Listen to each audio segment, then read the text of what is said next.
먼저 제가 하나 여쭤볼게요. 계속 그 얘기를 하실 때 보면 공유 얘기하시고 두 분 다 공유에 대한 이야기를 많이 하시고 공유의 일반화가 되다 보니까 아까도 말씀하셨듯이 그 컨텐츠를 무료로 즐기는 거에 대해서 이제 완전히 익숙해져 있잖아요. 그거에 대해서 너무 익숙해지는 거 이거 또한 문제가 아닐까 싶은데 어떻게 생각하시는지. 뭐 원하시는 대로 예. 누구든. 무료로 즐기는 거에서 익숙해지는 게 나쁜 것이 아니고 그것이 가치 생산을 누가 하느냐의 문제인 것 같아요. 일단 몇 가지가 달라지는데 첫째는 옛날보다 그 컨텐츠를 만드는 사람 수가 되게 늘었어요. 그럼 뭐 예를 들자면 이런 겁니다. 되게 기존 시스템에 있었던 사람들한테는 암울할 수밖에 없는 거예요. 왜냐하면 네. 사회가 그렇게 가는 걸 어쩔 수가 없어요. 네. 얼마 전에 그 한국에 홍수가 났을 때 대부분의 사진과 동영상은 어디서 왔죠? 다 트위터에서 올라왔어요. 그거를 신문에 내고 그다음에 동영상을 텔레비전 방송국에 내고. 그게 옛날에 누가 하던 일이죠? 뭐 기자들이 하던 일이죠. 예. 기자들이라는 게 힘들네. 기자가 되게 힘든 겁니다. 그게.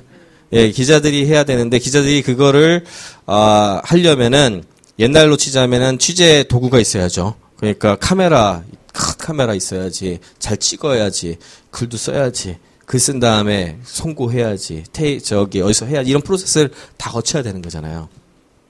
근데 일단 그 취재 도구라는 녀석이 누구나 다 가지고 다니게 됐어. 그게 스마트폰에 카메라하고 영상 같은 거라든지 네트워크가 다 되니까. 그죠? 근데 그 부분만 갖고는 해결은 안 됐어요. 왜냐하면 옛날에 스마트폰 나오기 이전에 그 카메라폰도 카메라 있고 이게 됐는데 사람들이 그렇다고 해가지고 그게 퍼지진 않았잖아요. 왜? 그때는 유통망이 없었거든요. 유통망이 없었는데 지금은 트위터는 결국 뭐죠? 사람과 사람들을 연결한 거잖아요. 서로가 연결해가지고 퍼뜨릴 수 있는 유통망을 가지게 되니까 유통망과 함께 생산자가 늘죠. 저도 블로그로 되게 많이 쓰는데 옛날에는 그 컬럼 같은 거 신문에 쓰려면은 어떤 사람들이 썼는지 아세요? 똑똑한 사람. 예, 총장님이나 이런 분들 아니면 기회를 못 얻었어요. 예, 근데 지금도 신문에 내려면은 아직까지는 뭐 이런 게 좀 필요하겠지만 제 블로그에 제 글 올리는데 누가 말리는 사람은 없죠. 근데 그 블로그 쓰는 사람들 중에 제가 쓰는 글이 기자들보다 못하다는 생각해 본 적은 별로 없어요.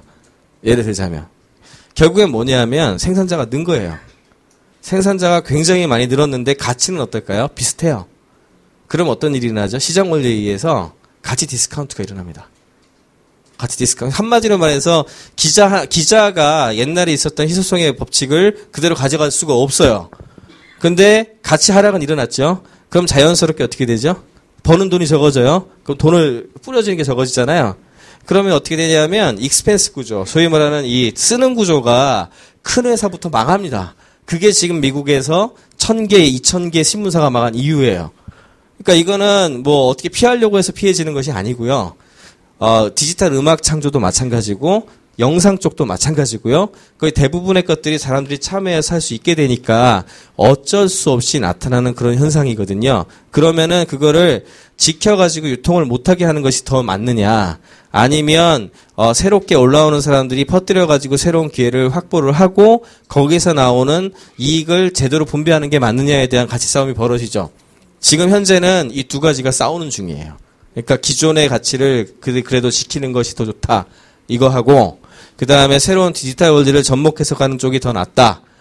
둘로 나눠놨는데 기존에는 일방적으로 아날로그 법칙만 그냥 서포트를 했어요. 근데 이제 이거를 법을 바꾸는 건 제일 나중에 바뀝니다. 원래 규칙이나 법은 사회가 완전히 바뀐 다음에 바뀌기 때문에 법은 나중에 바뀌어요. 그렇지만 자발적으로 그걸 푸는 사람이 늘죠. 싸이가 유튜브에 올리는 건 자살행위죠. 옛날로 치자면 자살행위예요. 왜냐하면 그 공짜로 보는 거거든요. 그걸 왜 그렇게 올려요? 10억 명이 보고 수많은 사람들이 봐가지고 거기에서 나타나는 새로운 가치의 사슬을 만들어낼 수 있기 때문에 한 거죠. 그러니까 그런 식으로 저작권을 풀고 컨텐츠를 확보를 하고 그거를 퍼뜨려서 하는 사람들이 더 많아지고 그런 수습자가 늘어나면서 이쪽이 더 커지게 되면은 자연스럽게 이쪽으로 넘어오는 거지. 그러니까 그거는 시장에서 얼마만큼 그것이 가치 있느냐, 사회에서 얼마만큼의 가치를 가지고 있느냐에 의해서 결정되는 것이지 이것을 막는다고 돼서 해결되는 문제는 아닙니다. 네. 네. 또 저도요? 예. 그러니까 이제 정 소장님 말씀하신 것처럼 시대가 바뀌었는데 아까 종교 전쟁 얘기한 것처럼 과거의 정보를 독점하려는 그런 사람의 그런 마인드 철학이 바뀌어야 되는데 지금 손님 말씀대로 안 바뀌게 되면 어렵게 되는 거죠. 사실 과거 이 정보는 항상 공유될수록 사람들은 행복해져요. 아까처럼 10년 전처럼 CD 한 장에 10,000원, 필름 36장 한 통을 찍으려면은 필름 2,000원, 인화비 5,000원, 앨범값 3,000원, 10,000원. 정말 사진 공유하기도 힘들었고, 앨범 10권 들고 다니면서 여러분 사진 공유합시다. 이런 친구들도 없었잖아요. 지금은 디카폰까지는 사진을 바로 피카사, 카스토리, 싸이월드, 하여튼 트위터에 올려서 공유하는데요. 이런 시대 적응 못한 이제 여러 가지 아그 파티는 135년 전통인데 딱 2005년에 바로 망했는데요. 문제는 이런 시대의 변화를 갖다가 적응 못하게 되면은 한국의 산업에도 위기가 오고, 기존의 공연들이 살아남는가 결국 그건데요. 일단 디지털 시대의 콘텐츠라는 거는 유료가 될 수가 없어요. 팔겠다는 생각 자체가 잘못된 겁니다. 네이버 한번 클릭할 때마다 10원씩 내라. 그 단돈 1원이라도 안 되는 거죠. 그러니까 이번에도 RCS를 보면서 조인을 보면서 그걸 유료하겠다고 아까 생각하고 있는 이통삼사를 보면은 정말 한숨이 날 수밖에 없죠. 예. 그러면 우리는 콘텐츠를 그러면 생산하는 거 뭘로 먹고 사느냐? 콘텐츠 생산도 비용은 들어가는데 소통으로 먹고 살아야 된다고 늘 얘기를 하죠. 그래서요. 그래서 싸이 같은 경우요. 콘텐츠는 돈 받고 못 팔지만은 공연은 돈 받고 팔 수 있어요. 그거는 복제도 안 돼요. 아날로그기 때문에요. 예를 가지고 김태희 씨랑 뽀뽀하는데 10만 원. 여기 줄 아마 1000m 설 겁니다. 평생 소원이 김태희 씨랑 뽀뽀 한번 해보는 거. 예를 가지고 남이섬에 보면은 배용준 씨 한번 보겠다. 여기가 남이섬에 우리 윤사마가 최주 사마랑 키스했던 자리 그거 눈물 뚝 뚫리면서 보려고 몇백만 원 패키지 줬는데 아주머니 윤사마랑 뽀뽀 한 번에 500만 원. 패키지 500만 원. 어느 선택할 거 그 아주머니들은요. 평생 소원이 윤사마 한 번 배용준이나 뽀뽀 한 번 하는 거 그 품에 안겨가지고 거기 또 500만 원 쓰죠. 돈이라는 거는 그쪽에다 쓰게 돼 있습니다. 앞으로요. 왜요? 아까 말한 것처럼 사람은 계속 소통에 관한 게 있고요. 뭐든지 소통을 파는 산업입니다. 하여튼 커피를 팔더라도 술주는 커피 안 판다 그랬잖아요. 커피를 매개로 소통을 파는 거고요.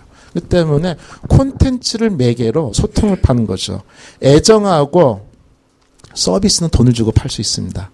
콘텐츠 자체는 돈이 안 되지만은. 그래서 그런 걸 갖다가 우리 정부라든지 이쪽에서 해가지고 저작권이라고 하는 거는 사실 저작권이 잠깐만 하자면 그게 얼마나 나쁜 제도냐 그러면요. 저희 같은 창작자들에게요. 원래 이제 옛 영법을 통해가지고 저작권 양도가 가능해졌어요. 이거 저작권 양도니까 누가 돈을 법니까? 저작권자 돈을 못 벌어요. 예, 저작권을 갖고 있는 CBS라든지 CNN이라든지 소니라든지 콜롬비아 음반사 돈입니다. 예를 가지고 우리 80대 최대 그룹 하면은 송골매하고 그리고 산울림이었어요. 배철수 씨한테 작년에 인터뷰 들었습니다. 아니 배철수 씨 당신은 가수인데 왜 맨날 배철수 음악 캠프 DJ만 합니까? 아니 돈 주잖아요. 저 이 돈으로 월급 나가지고 이 돈으로 우리 아들 대학 보내 너무너무 해피해요. 아니 가수 할 땐 돈 못 벌었어요? 국내 최대 가수인데? 저요 1년에 360살 공연했는데요. 단 1원도 못 받아봤어요. 이게 저작권 현실이에요. 왜요? 노래를 하고 싶은데 노래하려고 하면 음반을 내야 되고 음반 내려면요. 프레스 하는데 10,000원, 마스터링 하는데 1,000만 원, 레이블 하는데 얼마, 디자인데 얼마? 1억이 들어간다. 이 1억을 갖다 내가 드릴 테니까 360 공연을 해라. 이게 80대까지 공연 문화였어요. 저는 마음 편하게 글 쓰고 싶어요. 시 쓰고 소설 쓰고 싶어요. 저 죽은 다음에 무슨 저작권이 필요합니까? 저 1년 동안 먹고 살 돈만 주면 일도 열심히 소설 한 것도 쓸 수 있어요. 1년 동안 저 삶을 보장해 주는데 제가 책 내면 돈은 다 출판사가 가져가고 음반사가 가져가고 난 돈이 없어요. 그 샤워 50년 뭐 필요합니까? 필요 없는 거예요. 저작권이 원래 그러라고 하는 건 아닌데 결국은 자본주의 산업주의만 하게 된 건데요. 근데 지금에 와서 이런 것들이 바뀌게 된 겁니다. 그래서 지금은 자기가 원하는 음악을 할 수가 있고 자기가 원하는 팬을 만날 수가 있고 행복하죠. 그리고 소비자들은요. 아까 말한 대로요. 많은 노래 듣고 싶었는데 딱 10,000원이면 CD 한 장이 끝이었어요. 노래 한 곡이 내가 한 달 내내 듣는 음악이었습니다. 지금요. 원하는 노래 마음대로 들을 수 있는데 네이버에 4,000 내시면은 우리 네이버에 있는 몇십만 곡 항상 공짜 무료로 다운로드 받으세요. 먹스 같은데. 가격이 엄청 싸졌죠. 공유가 좋은 점은 아까 말씀하신 가격이 엄청 싸진다. 싸지면 많은 사람들이 공유할 수 있고 그걸 즐기면 행복한 거죠. 결국 우리가 공유로 가야 되는 이유는 별거 아니죠. 싸지면 많이 즐길 수 있고 그러면 행복하니까. 음악을 들을 수 있는 행복 10년 사이에 일어난 일이란 거죠. 제가 좀 희망적인 얘기를 조금 너무 그렇게 해주세요. 확전하니까. 네. 그래서 사실 IT 융합이 중요한 거예요.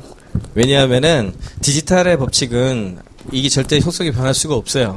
그거는 인간한테 고통을 주는 거예요. 다 복제할 수 있는 기술인데 또 오리지널과 똑같은데 너 하지 마 하고 이러고 있으면 내가 딴 데 가가지고 하죠.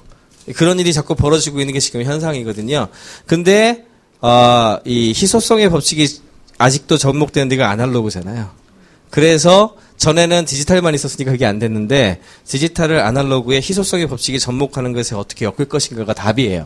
그러니까 아까 말한 싸이가 쫙 퍼뜨려가지고 그건 디지털의 인플루언스를 이용한 거고 콘서트라는 유료의 것은 아날로그의 희소성을 이용을 했죠. 시간의 희소성을 이용을 했고 반대로 그 최근에 나오는 그 앱 같은 거 보면은 앱 자체도 중요하지만 어떤 디바이스 같은 게 엮어가지고 그 매개 물질을 파는 것이 같이 동작하지 않으면 안 되는 것들 많이 나오거든요. 그건 뭐예요? 물체로 되어 있는 아날로그의 세계니까 자연히 거기에 대한 가격을 매겨가지고 같이 뻥튀기 된 걸 사잖아요. 아이폰도 마찬가지예요. 아이폰이 그거를 그냥 하드웨어 자본 그걸로 봤으면은 그거 갤럭시하고 옛날에 비교했을 때 훨씬 가격이 부품가가 더 쌌잖아요. 이렇게 후진 거를 왜 파냐고 했지만 거기에 소위 말하는 디지털 컨텐츠 생태계가 붙어가지고 같이 증폭이 일어났죠. 그러니까 사람들은 그거를 그 가격을 증폭시킨 걸로 보고 희소성의 가치를 가지고 사는 거잖아요.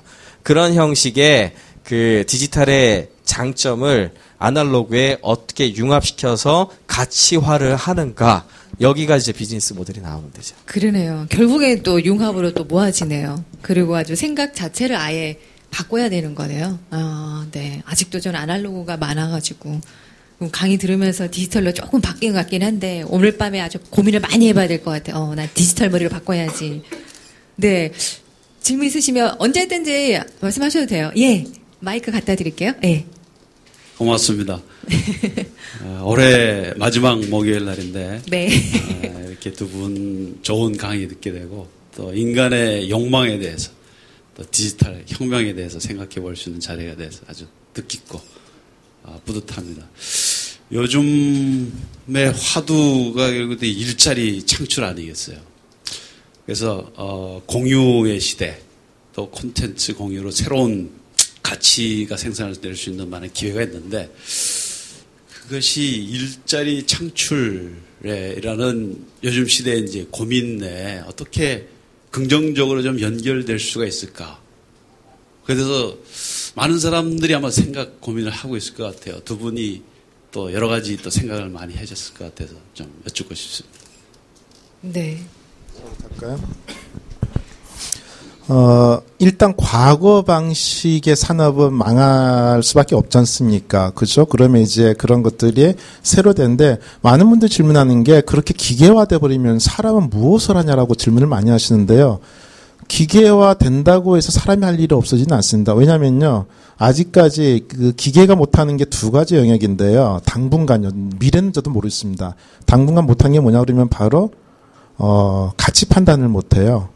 이 기계는 미추업하고 선하게 판단을 못합니다. 칼로 찔러 죽였다. 상황은 정확히 인식을 해요. 근데 사람 들어보니까 20년 동안 폭행당해서 죽을만 하네 저놈은. 이런 거 이해 못하는 게 고부 갈등? 미국 변호사와도 해결이 안 됩니다. 그건 역사라는 게 필요한 거, 문화라는 게 필요한 건데 이런 선하게 판단 기계가 못한다는 것. 또 하나 런던 올림픽 포스터를 만들어봐라. 그런 사람들 별 다양한 방향 멋진 포스터 만드는데 아직 기계는 그런 걸 만들면 돼. 복제는 완벽하게 해요. 3D 레이저 스캐너 해가지고 3D 프린트하면 500만 똑같이 복제됩니다. 아까 말한 스마트. 그 두 가지 영역이 그 사람의 영역인데요. 이 두 가지 영역의 감성과 정서적 문제. 즉 우리가 지금 보시면 옛날에는 전기밥통, 전기청소기 다 기계 해주잖아요. 근데 주부는 더 할 일이 많아요. 왜요? 이제는 사람이 할 일을 그 대신한다. 이래가지고 아이를 가르쳐야 되고 집에 애가 이제 전에는 밥하는 게 급하니까 먹는 게 급하니까 너 혼자서 유치원 갔다 오면 너 혼자서 학교 갔다 오면 책 보면 갔다 오는데 지금은 그것도 엄마가 해주고 옷도 다 해주고 기계가 모든 걸 대체도 사람한테 점점 늘어나요. 왜? 옛날에 후순위였던 것이 밀려오는 건데 옛날에는 일단 아까 니드 이코노미예요. 여러분 총알이 움직이는 저 고지전에서는요 샤넬백 생각 안 납니다. 샤넬백 그러니까 밥도 생각 안 나요. 일단 저 총알 피하는 게 처리 고지선 총알 피해서 산동성이 좀 쉬면 그때는 일주일 굶어 보시면 밥이 생각나고 밥이 이제 해결된 다음에 잠이 생각나고 그게 해결되고도 옷이나 씻고 화장 이게 생각되고 그게 다 해결되지 샤넬백이 생각나는 거지 않습니까? 보면요. 무슨 아우슈피스 그런 게 필요합니까? 마찬가지로요. 아날로그 시대가 저무는 게 아니고요. 이쪽에서 일이 줄어든 만큼 이쪽에서 새로운 영역이 있는데 그거 대부분 어디서 나오냐? 소통입니다. 이래가지고 좀 전에 뮤지컬 저희 한번 잠깐 얘기했는데요. 뮤지컬 산업 벌써 올해만 30% 성장했습니다. 위키드가 55개월 동안에 260억 개 매출 올렸어요. 80%, 97% 관객점률. 그리고 이번에 오페라 유령도 보시면은 어마어마하게 했죠. 16만짜리 표가요. 보러 갑니다. 왜요? 이게 분명히 디지털로 지금 녹화해서 DVD가 있는데요. 그걸로 성이 안 차는 거예요. 배우를 직접 봤을 때는 약간대로 저요 원빈을 갖다가 TV로 보는 거고요. 여기 여성분이 원빈을 TV로 보는 거, 모니터로 보는 거고요. 1m 앞에서 보는 거는 완전히 다른 겁니다. 여기 1m 앞에서 가슴이 뛰어요. 왜 그런지 나도 몰라요. 막 완전 그렇기 때문에 결국에는 산업 일자리는 어디서 구하느냐? 아까 이 소장님 말씀하신 대로요. 융합인데요. 일자리는 과거 일자리가 줄어든 것이 그만큼 또 새로운 일이 할 게 많아진다. 이래가지고 네이버 직원들 10년 전 없던 직업이에요. 네이버란 직업, 뭐 야후, 구글 10년 전 없었던 직업입니다. 모바일, 휴대폰, 스마트폰 10년 전 없어요. 이걸로 좀 먹고 살아요. 삼성도 그렇고. 그렇기 때문에 앞으로 일자리는 어디서 창출하느냐? 몰락하는 거 말고 이제 앞으로 사람들에게 필요한. 저는 이제 그걸 아까 말씀드린 공유라든지 그거 다 사람이 해야 됩니다. 결국 소통. 이쪽은 사람이 될 영역이 앞으로요. 그런 영역에서 일자리가 계속 창출될 거라고 보고 있습니다. 예, 비슷한데요. 뭐 기계가 할 수 없는 분야가 나오는 거죠. 그게 이제 감성하고 창의성 두 가지를 제일 많이 얘기를 합니다. 일단 기본적으로 그게 아까 말씀하신 부분이고, 그래서 애들 교육할 때도 마찬가지예요. 저희 애들 초등학생들이지만 그림 그리게 하는 거라든지 남하고 이야기하는 거라든지 대화를 해서 공감하는 능력이라든지 이런 걸 되게 중요시합니다. 왜냐하면 그게 미래에서 제일 중요한 능력이거든. 왜 기계가 하지 못하는 거라서요. 그리고 또 한 가지는 조금 이제 빠지신 거라기보다 저는 여기 하나 더 생각하고 있는 건 뭐냐 하면은 사람들이 아마 되려 더 아날로그 쪽으로 많이 갈 거예요. 그러니까 무슨 얘기냐면 아까 소도시, 유럽형 소도시가 생겨난다 그랬잖아요. 그리고 집에서 직접 자기가 뭐 만드는 사람도 되게 많이 늘어날 거고요. 자기가 길러 먹는 사람도 더 많이 늘어날 거예요. 뭔 얘기냐 하면 내가 이미 그 양적인 측면에서는 모든 사람들이 잉여로 먹고 살 수 있을 만큼 시스템이 지금 만들어져 있어요. 다만 그거를 등가 교환의 법칙에 해가지고 그 1대1 물물 교환을 하게 되면은 생산수단을 소유한 쪽으로만 갈 수밖에 없거든요. 그래서 이제 양극화가 나타나는 건데 그것의 형태로 가가지고는 사회가 지탱을 못하죠. 왜냐하면 밑에하고 위에 간격이 커지면 반란이 일어나거든요, 항상. 그러니까 그거를 갖다가 어느 정도 그 커버를 해주려면 위에서 나오는 잉여 이득을 밑으로 어떻게든 내려줘야 되는데 그냥 분배하면 공산주의가 되잖아요. 그거는 아니고 사람들의 만족도라든지 사람들의 생각에 맞춰가지고 해줘야 되는데 그거의 상당수는 내가 직접 만드는 것과 관련된 부분, 그게 이제 프로듀싱 소사이어티라고 부릅니다. 생산자 사회. 프로듀싱 소사이어티, 그리고 서로 공감하고, 예를 들어 왓슨 같은 그 컴퓨터 보면은 지금 우리보다 더 똑똑할 정도로 그렇게까지 왔어요, 벌써. 모든 거를 다 척척박사로 맞춰요. 그치만 왓슨이 와가지고 여기서 강의하고 있으면 여기 계신 분들이 지금 우리 둘이 얘기하는 거랑 똑같게 느낄까요? 절대 그렇지 않죠. 인간만이 가지고 있는 이런 뭐라고 표현할 수 없는 이런 공감과 왔다 갔다 하는 에너지가 있잖아요. 여기에 결국에는 굉장히 중요한 포인트가 있고, 그래서 나중에 교육하실 때 애들 많이 놀리세요. 놀 줄 아는 애들이 정말, 그리고 남을 즐겁게 해줄 줄 알고 공감할 줄 아는 애들이 앞으로 되게 필요한 거지, 달달달달 외워가지고 인간미 없이 그냥 하는 사람들 다 꼴ጭ 굶을 거예요, 나중에. 그렇군요. 아이고, 교육까지 얘기해 주시고 감사합니다. 제가 지금 맨날 고민이었어요. 어떻게 키워야 되나. 네, 감사합니다. 또 자유롭게, 예. 그렇지 않아도 질문 하나 드릴까 했었는데 먼저 말씀하시네요. 사실은 아까 96년 이후면 대략 25살, 6살 이제 대학 졸업하고 사회활동하는 다음이고, 여기 계시면 다 활동하신 분들이니까 여기 있는 사람들한테 맨날 융합 얘기하고 뭐해도 그거는 그거 좋은 얘기다 하지만은 사실은 이제부터 나라를 끌고 가야 되는 그 밑에 애들인데 거기다 얘기는 아무도 얘기 안 하고 있어요. 커리큘럼을 어떻게 바꿔야 되는 건지, 교재는 어떻게 만들어야 되는지, 선생은 어떻게 해야 되는 건지, 그런 거는 그냥 막연하게 지금 얘기하시 그림 그려라, 춤춰라, 그 이상 아무것도 없는 것 같아요. 그것이 오히려 우리한테 큰 숙제가 아닌가 생각이 되는데 거기는 좀 더 좀 말씀 좀 해주시고 저도 좀 고민해 보겠습니다. 예, 96학번이 아니고 96년생입니다. 그러면은 지금 20대 아래가 되거든요. 15살 이하가 이제 소위 말하는 커넥티드 소사이어티, 커넥티드 제너레이션 C세대라고 부르거든요. 그러니까 지금 이제 아이들이 거기에 해당하는 거고 일단 그거는 그 말씀을 드릴 수가 있겠고 결국에는 지금 말씀드린 대로 대부분의 직업들이 이렇게 창의적인 거 하고 사람들하고 공감하고 협동하고 협력하고 협업하는 그런 종류의 사회로 갈 가능성이 되게 많거든요. 스타트업도 아마 협동조합이 많이 생기게 될 거고 그다음에 독일 같은 경우에 보면은 지금 메이저 브랜드 말고 50개, 60개 정도 되는 소규모 부품 업체들이 합쳐져 가지고 스트리트 스쿠터라는 어떤 전기차 만드는 프로젝트를 진행해가지고 그게 굉장히 크게 성공하는 케이스도 있는데 그런 식으로 사회, 지역사회 기반으로 해서 교육하고 사회하고 그다음에 이런 것들이 같이 연결되는 것이 굉장히 많아질 가능성이 높고요. 데이비 로터가 이제 MIT에서 한 그 리포트를 보게 되면은 향후에 가장 많이 증가해야 되는 섹터는 제3섹터. 그러니까 NGO입니다, NGO. 그러니까 우리 협동조합하고 그 사회 활동하고 사람들 큰 돈 버는 사람은 없는데 그렇다고 굶어 죽지는 않는 수준의 그런 일자리 굉장히 많이 생기는데 NGO가 커버할 섹터 비중이 앞으로 10년, 20년 내에 35%에서 40%까지 봐야 이제. 그러니까 엄청나게 늘어나게 되는 분야고 물론 계속 제조업에서 하는 분야는 계속 아마 있을 거고요. 그리고 또 하나는 글로벌하게 사람들하고 만나고 연결짓고 그다음에 기술 격차하고 시간 격차가 존재를 하니까 그와 관련된 부분들에 대한 부분이 한번 생겨날 가능성이 많고 그러니까 돈을 많이 벌어라 내지는 어떤 자본을 갖다가 많이 획득을 하고 네가 나중에 어떻게 살아야 되는가에 대한 교육이 제일 중요한 것 같아요. 저는 예를 들어 인생을 저희 아이들은 뭐 3학년 6학년밖에 안 됐는데 저는 어떻게 얘기를 하냐면은 니네들 나중에 아빠 유산 안 받는다라고 얘기를 벌써 해요. 그런 거 없다. 나는 어차피 사회에서 받은 거라서 다 환원할 거라고 얘기를 벌써부터 하거든요. 이유는 굉장히 간단해요. 그렇게 하는 게 맞는 거라고 저는 생각을 하거든요. 내가 우연히 여기에 이렇게 태어나서 나한테 온 거지 내가 잘나서 그렇게 된 거라고 생각은 별로 안 합니다. 결국에 뭐냐면 기대 수준을 좀 낮춰놓으면은 인생 70년, 80년 살아가는 경험이잖아요.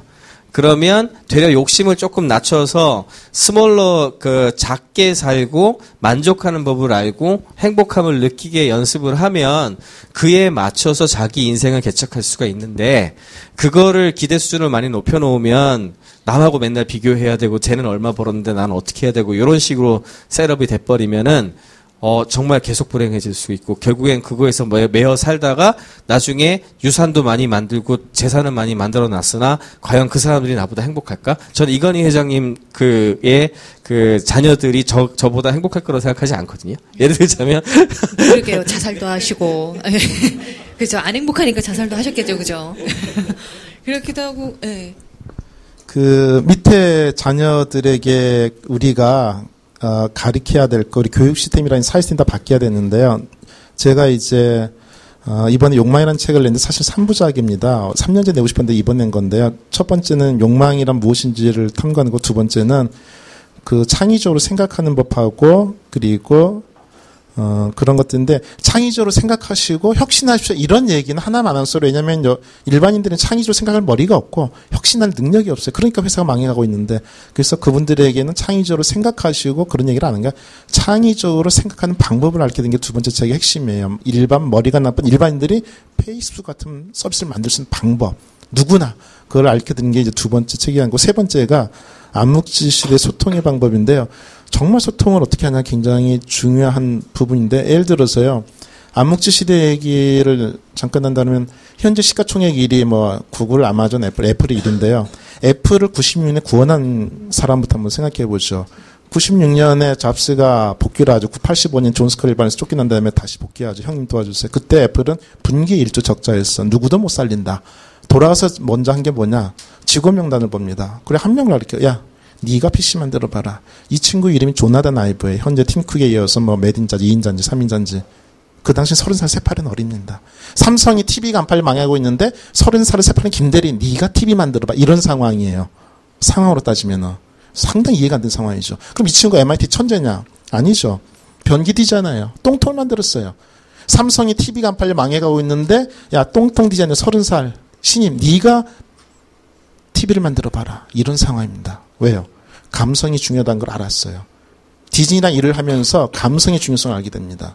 디즈니 여자하고 어린아이 상대하는 기업이거든요. 토이스토리 만들면서.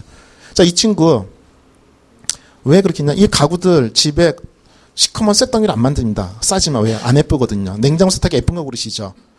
집에 올린 PC가 왜 맨날 시커먼 쇳덩이야? 야, 네가 예쁘게 만들어봐. 네가 집에 올렸잖아. 그래서 이 친구가 만든 게 아이맥이에요. 그게 한 달에 80만 대씩 팔린다고 200만짜리 비싼 제품이. 그래서 1년 만에 흑자 전환. 애플을 구한 거는 변기디잖아요. 2000년대 나스닥 빠지면서 실리콘밸리 무너지고 넷스케이프 돌아갈 때 또 애플도 어려 주가 3분의 1까지 빠집니다. 새로 먹을 거리가 아까 얘기했던 바로 아이팟, 음악을 공유로 바꿔. 이거 누가 만들었냐?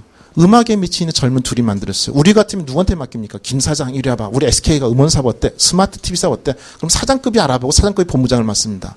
애플을 잡습니다. 어이, 우리 회사에서 음악 제일 좋아하는 놈이 누구냐? 토니 파델하고 스타니저 두 놈이요. 저놈은 오페라, 성가대, DJ, 밴드, 음악이 미친 놈들. 야, 둘이 와봐. 2001년 2월에 스컹크웍스라는 비밀 지형을 발동합니다. 3개월 시간을 줘요. 5월 달에 돌아오죠. 어떠냐? 에이, 시장에 있는 거 별 볼일 없어요. 우리가 더 잘 만들 수 있어요. 누가 만들지? 우리 둘이 만들게요. 자, 망해가는 애플을 또 2명의 음악도가 하겠대요. 오케이, 니네가 잘 만들 거야. 야, 근데 크리스마스에 나와야 돼. 안 그러면 내년으로 나면 우리 망한다. 크리스마스 나면 10월에 양산 들어야 됩니다. 만들어 볼게. 그 단 2명의 청년이 5개월 만에 만든 게 아이팟. 음악 감성 요소를 바꿨죠. 앞뒤 몇 번이던 노래가 이제는 10,000번 눌러야 돼요. 이거 10,000번 어떻게 누르니? 일단 욕말 먼저 해요. 난 수만 곡을 넣고 싶어요. 여러분, 4곡보단 4만 곡. 그럼 4만번 눌러야 되잖아. 가속혈긴 뭐 드릴게요? 그러면은 샤라락 4만 곡 지나가게 할 수 있어요. 그 다음에 기술이 나옵니다. 욕망을 먼저 하고. 이것이 아이팟이고 이것이 아이폰이 되고 아이패드가 됐습니다. 애플을 세계 시가총 700조로 만든 거, 그 아이팟, 음악에 미친 젊은이들 둘이 만들었어요. 그건 구글도 마찬가지입니다. 지금은 오늘도 저기 그림 바뀌었습니다만 크리스마스 때 지금 네이버, 네이트 다 그림 바뀌어요. 두드리라고 합니다. 로고 바꾸기. 제일 먼저 한 게 구글의 데니스 왕이 10년 전에 한 거예요. 데니스 왕이 한국에서 광명에 초등학교 다닐 때 이랬습니다. 야, 황정목, 너 임마 수없이 그림 그리고 있니? 짜샤, 야, 이 짜샤, 임마. 이게 그림이 밥을 먹여주니, 떡을 먹여주니, 임마. 서울대 보내주니. 어머니 큰일 났어. 우리 황정목은 서울대 못 가요. 그 부모님 엉엉 울면서 이제 했는데, 이 친구가 중학교 때 이민을 가요. 미국의 중학교 선생님 다릅니다. 안목질 본 거죠. 데니스 왕, 야, 너 그림 잘 그려. 너 이거 개발해봐. 이 친구 고등학교 특별활동 미술부 들어갑니다. 그리고 스탠퍼드대를 미술로 입학을 해요. 먹고 살기 힘드니까 컴퓨터 사이언스 부전공. 그래서 스탠퍼드 나가지고 구글에 들어가죠. 세르게이 브린하고 레리 페이지를 형이라 부르는 사람이에요. 데니스 왕이요. 동문이니까. 형네 둘은 공돌이라서 그림 모르잖아. 난 그림 알잖아. 봐. 로고 예쁘지? 형들이 그린 로고는 안 예뻐. 예쁘네. 바꿔. 그래서 바꾼 게 구글 두드리는데 지금은 전 세계가 다 따른 문화가 됐어요. 이 데니스 왕이 한국에 오면요. 몇십 대 줄 서 있습니다. 사인 받겠다고. 저도 30대 줄 서가지고. 예. 미술, 음악. 그거 말고도 구글에 관한 암묵질은 끝이 없는데 과거에는 국영수가 비즈니스까지 이끌었어요. 지금은 국영수를 바탕에 깔고 기술을 깔고 그 위에 비즈니스는 암묵지가 이끕니다. 이 암묵지의 특징이 두 가지인데 1만 시간의 법칙이 필요하다. 그리고 몸으로 익혀야 된다는 거예요. 이것을 우리가 어떻게 앞으로 교과 과정에서 만들어내고 아이들에게 가르치냐에 따라서 우리 대한민국의 미래도 결정되고 더 중요한 거는 개개인 행복이 거기에 달려있다는 거죠. 그렇기 때문에 저희 또 이제 앞으로 그 얘기를 하겠습니다만은 이제 할 것은 바로 이런 미래 어떻게 앞으로 교육을 하고 정책을 세야 되느냐. 그 암묵지를 개발한다. 그럼 그 암묵지란 무엇이고 그걸 어떻게 우리가 교육을 시켜야 되고 어떻게 정책에 반영해야 되냐는 이제 앞으로 저희들이 계속 이제 말씀드려야면서 저희들이 연구해가지고 또 이제 말씀드려야 될 저희에게도 네. 과제죠. 예. 그렇군요. 예, 미술과 음악 알겠습니다. 혹시 또 예. 아까 말씀하시면서 디지털 기기 통해서 좀 더 많은 사람들이 다양한 정보를 공유를 할 수 있게 됐다는 걸 말씀하셨는데 저는 점점 다양한 기기들이 만들어지고 많은 얘기를 나눌 수 있음에도 약간 조금 요즘 들어서 좀 조심스러운 생각이 드는 거는 이렇게 옛날 같으면은 꼭 만나서 얘기하고 직접 얼굴을 보면서 좀 이렇게 웃음소리도 서로 공유하고 뭔가 불필요한 거라고 생각할 수 있지만 어떤 면에서 굉장히 소중할 수도 있는 그런 불필요한 것들이 무시되는 건 아닌가 하는 이런 디지털화에서 조심성이 드는데 이런 거에서 혹시 어떤 생각해 보신 점이 있으신지 궁금합니다. 저부터요? 그건 굉장히 간단합니다. 좋은 일이에요. 왜냐 그러면요. 뭐 디지털화돼가지고 소외됐다고 말씀하시는데요. 전혀 아니죠. 이래가지고 음악을 듣고 싶을 때 음악을 들을 수 있다. 이런 행복 10년 사이 일어나는 겁니다. 아까 얘기했지 않습니까? 150년 전에는 음악 들을 방법도 없었어요. 추궁기 나서 음악 들었고 지금은 그것도 옛날엔 한 곡 10년 전에 10,000원 있으면 지금은 무한대. 그럼 사람이 그러면은 대화가 줄었냐? 스마트폰 생겨 제일 많이 넣은 게 뭐라고요? 카톡이에요. 응가면서 카톡, 커피 한 잔 마시면서 카톡, 그리고 저기 목욕탕에서 반신욕하면서 카톡, 지하철에서 카톡. 옛날에 소통하고 싶었어요, 친구하고. 그런 점인데 문제 뭐냐면 앞에 PC가 없었고 네트워크가 없었고 비용이 비쌌어. 전화 한 통에 몇십 원, 시의 전화 한 통에 몇십 원. 지금 이제 뭐 VIP 갑니다만은 사실 제일 능게 소통이에요. 제가 부산 사람을 어떻게 만나보겠습니까? 이 다양한 사람. 제가 외국인과 어떻게 얘기를 해보겠어요? 근데 온라인에 와서 님 브로그 여행 잘 갔다 오셔서 좋으시겠네요. 어디 사세요? 난 부산, 난 서울인데 우리 나중에 만나세요. 이렇게 해서 이렇게 사람들을 만나고 있는데요. 여러분 100년 전 50년 전에 일제시대 때 아니면 조선시대 같으면 동네 두세 명 어른들 빼놓고 나고 누구하고 소통이 가능합니까? 또래하고도 소통이 힘들던 게 100년 전 얘기입니다. 결코 IT가 소통을 갖다가 한다든지 사람들의 어떤 아날로그 감성을 줄이지는 않아. 오히려 더 많은 기회를 주고 있고 다만 이거는 선택의 문제예요. 내가 온라인에서 좀 더 많은 사람을 만날 거냐? 가까운 사람 만날 거냐? 아니면 아날로그 쪽에 좀 더 치중해서 밖에서 술 마시고 번개를 많이 할 거냐? 온라인에 가지고 이 키보드 월요를 많이 할 거냐? 그 사람의 선택의 문제라고 생각하는데 다만 IT가 준 거는 초이스의 폭이 넓어졌어요. 이걸 해도 되고 저걸 해도 옛날처럼 마을에서 동네 사람만 만나도 되고 원하면은 부산 사람, 미국 사람 만나서 실시간 통역기로 미국인과 대화도 할 수 있고 베트남과 대화할 수도 있고 이래가지고 우리 다문화 여기 행안부도 있을지 모르는 가장 큰 문제가 뭡니까? 1년 내내 베트남 신부하고 말이 안 통해. 남편하고 심지어는 저기. 그다음에 다문화 중에 아이들이 엄마하고 말이 안 통하니까 30% 학습력이 떨어져요. 근데 이제 베트남 신부 오자마자 스마트폰 말하면은 한국말로 나오고 시어머니 김치 어떻게 만들어.